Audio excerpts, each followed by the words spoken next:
Dude, Hey, what's up? what you reading? The Bible. You're reading the Bible? Yeah.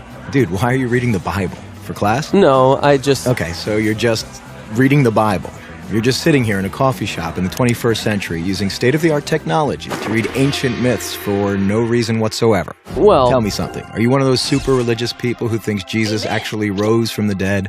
Well, I do believe that. Do you also believe in the Easter Bunny, Santa Claus, unicorns, Bigfoot? Ever been abducted by aliens? And do you buy into all those other ancient myths about dying and rising gods invented by primitive nomadic tribes back in the Bronze Age? No. Okay, so what's the difference between Jesus rising from the dead and all those other fairy tales? Here's the difference. My belief in the resurrection of Jesus is rational. It's based on historical facts. Facts? What facts? Well, first, Jesus died by crucifixion. Whoa, hold on. We don't even know if Jesus existed. Why should I believe your facts? Well, because the 5 facts I'm going to give you are backed by so much historical evidence that most professional critical scholars who study the subject accept them as true. That includes skeptical atheist scholars. Okay, so Jesus was a guy who actually existed and then got himself killed. So what? That's the first fact. Second, his disciples were convinced that he rose from the dead and appeared to them. Third, Paul, a sworn enemy of the early Christians, suddenly became a Christian. Fourth, Jesus' skeptical brother James also became a Christian. And fifth, the tomb where they put Jesus' body was empty. And those are well-established historical facts. Right, but you can't just leave it there. These facts demand an explanation. Otherwise, you've got a big hole in human history. Okay, here's an explanation. They all lied.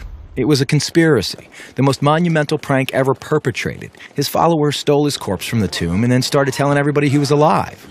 That's the conspiracy theory. The problem is it doesn't explain the facts. How do a few spineless fishermen, cringing in fear for their lives, subdue a bunch of well-armed, professional Roman guards, roll away a 2-ton stone, steal a body, then hide it from a city swarming with people trying to find it? And why would they do it? The disciples had absolutely nothing to gain by lying about Jesus' resurrection. In fact, they were persecuted, and we have good historical evidence that 5 of them were martyred because of their claim that Jesus rose from the dead. Apparently not a single one of them ever recanted. People don't willingly die for something they know isn't true. They were there. They knew whether it was true or not. All right, another theory. The disciples thought they saw Jesus alive after he died, but it was just wishful thinking. They were stressed and just kind of hallucinated.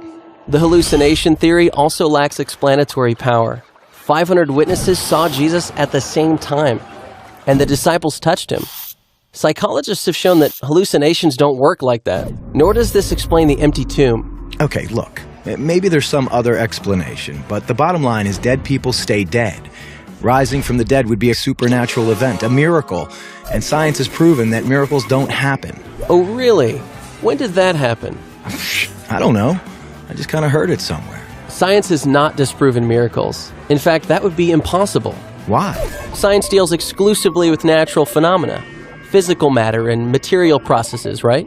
Yeah. But a miracle, by definition, is not a natural phenomenon. It's supernatural. So a supernatural event would lie outside the boundaries of science. It's logically impossible for science to throw out any hypothesis that lies outside its boundaries. why have I never heard this stuff before? I don't know. Maybe because it's scary? Scary? Yeah. As long as Jesus rising from the dead is just a fairy tale, like Santa Claus and unicorns, it doesn't threaten my little world. But if it's a fact, if he actually did rise from the dead, that's huge. It's a total game changer. And that's why it's so hard to think about it objectively. Whoa.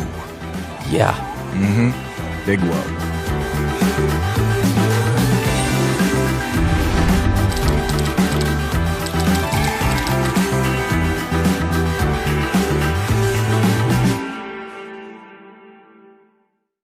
Oh, you've got to go home now.